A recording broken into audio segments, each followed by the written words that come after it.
Hey guys, this is Stu. Rather poorly Stu, unfortunately, at the moment, as I'm nursing a stomach bug, which actually afflicted me this weekend, on my weekend off, would you believe it? But there you go. But as I promised you an inbox review of a tiger, this is the one I'm going to do first. Okay, and now I'll be doing this in two parts because I've done it before, believe it or not, last week, and I ended up having to do it in two parts. It's unavoidable because there's a lot to go through on the kit. So without further ado, we'll do this. Just a little note, just basically, if you didn't know the difference between the various productions of the tigers, unlike the early version, the mid-production basically didn't have a FIFA filter system on the back. It was fully enclosed. Slightly thicker armour, I think, and they had slightly improved the design with the fact that you've got a different cupola at the top, because unlike the early version which slid back, the cupola on the mid version slid across, and the cupola was slightly different as well. And it also had a machine gun rest. I think the barrel was completely different on the muzzle brake. That was a more enhanced design, and obviously they were all topped up with Zimmerit, basically to stop anybody trying to plant mines on the vehicle as it was going past. As I say, I think it had improved armour on it as well. This mainly came into sort of production around about January 44. Starting on the Eastern Front, and then they obviously filtered down through to the Low Countries, specifically because they knew at any time there was going to be an invasion. Otto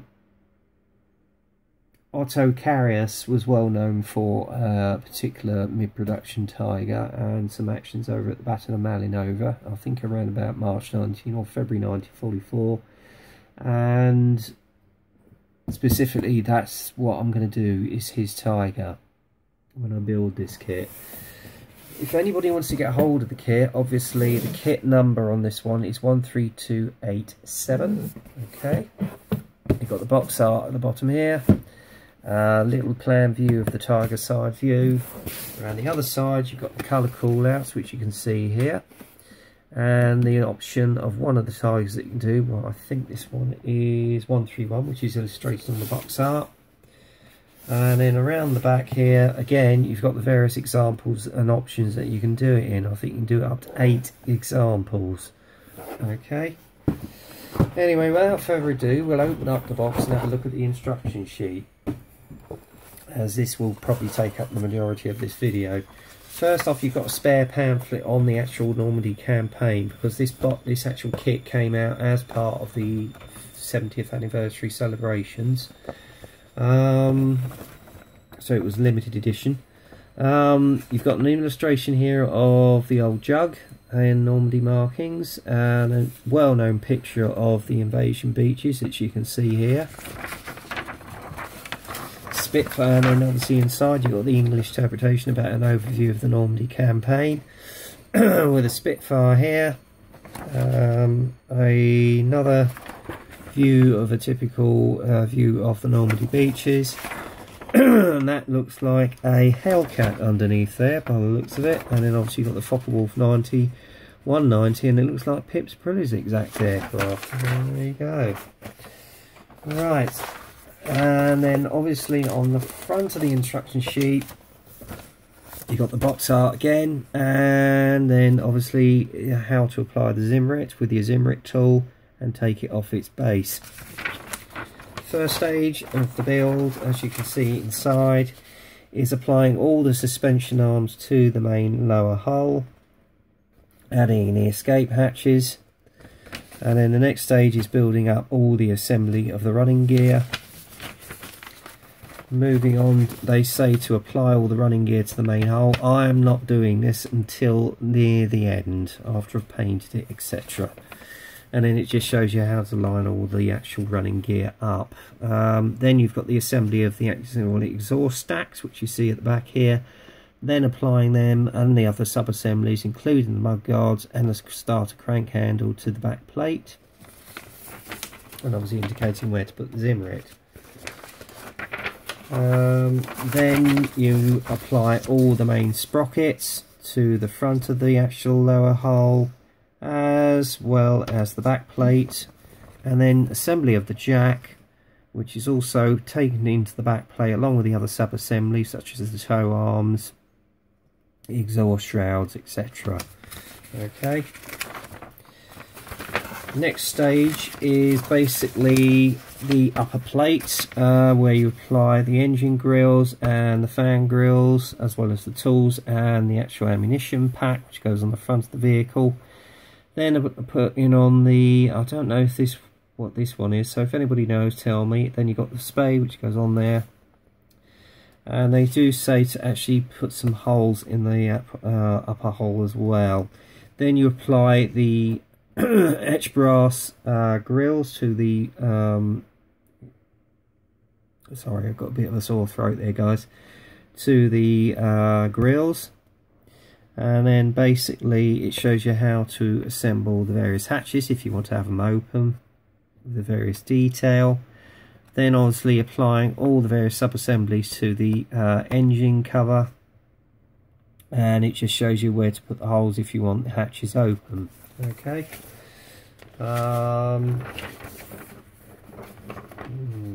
Then you've got all the other tools that go onto the upper plate. Then you've got the front armour where you assemble the machine gun, and obviously put on the only headlight. This which was another difference from the early version. Unlike the early version, which had two separate headlights, this only had the one single headlight on it. And then obviously add the front plate, plate, as well as the front grille, and then obviously the upper part of the hull onto the main hull, along with the side plates to the lower hull. Add your tow ropes, your shack, and then on the side here you basically got how to melt the two tracks together if you're using the vinyl ones, which I won't be using. I should be sourcing aftermarket products. Then you got the assembly of the main barrel and obviously the mantlet, and obviously you the front nozzle. Well, my brain's gone. Sorry, I'm not well, so bear with me. Then how to apply the extra tracks to the side of the actual turret, and obviously where to add the Zimmerit if you're doing your own Zimmerit. Then the assembly of the main turret and the mantlet all together, and then obviously it's showing you how to assemble the storage pack which goes on the back of the turret. Then you've got the assembly of the loaders hatch. You can put those in there if you can have it open, which I'm not, I don't think. And then obviously you assemble the Commander's cupola, which is completely different to the early version, obviously because with the early version the hatch went back, this slid across. And then obviously you assemble the loader's hatch onto the back of the turret, put the top of the turret on along with the cradle for the machine gun, and then it's basically giving you a colour guide to the one and only crewman which comes with the kit.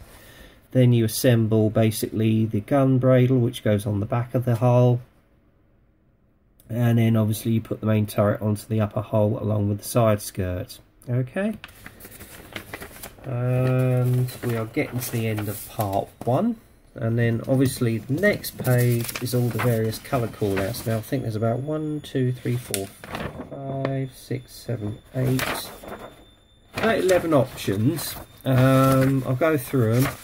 First one is of the 501st Regiment, based at the Eastern Front, March 1944, which is Tiger 301, or you can do it as 213, 311 or 321, as you can see there, and that's with the winter scheme.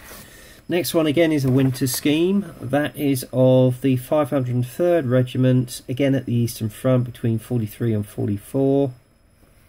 It's probably more like a whitewash scheme. The third is Tiger 3, based at Rome in Italy, February 44. And that's obviously with the tritonal scheme. And the one of two versions I might do, which is Otto Karas's Tiger at the Battle of Malinova, which is this one here, July 44. And this one is around about Estonia, around about early 1944. I might go for that option possibly. Then you've got Tiger 1, based at the 506th Regiment, Ukraine, April 44. And Tiger 11, again a 506 at the Ukraine, winter 43-44. Again, whitewash scheme. Okay, with the tritonal underneath. And another option here, one of the last 4 examples, is of the 101st 1st Company, Normandy, France, July 1944. That's the 131 depicted on the box. And we've got the 101st 3rd Company, Amiens, France, May 44. Funnily enough, Tiger 331 or 334, same regiment I'm doing of Thomas Ambergruber's regiment on the Dragon Tiger at the moment. Next one is Tiger 312 of the Appelleuten 101, 3rd Company, Mons, Belgium, winter 43-44. And the final option, again, is of the Panzer Unit Abt 501, Eastern Front, April 1944. So that's the various colours, and then obviously on the back you've got all the sprue trees, and then the colour call-outs right here, showing you with the etched brass grill sets as well as your Zimmerit tool. So that's the end of part 1. On part 2, I'll go through all the various sprues with you, so stay tuned. Okay, see you in a bit.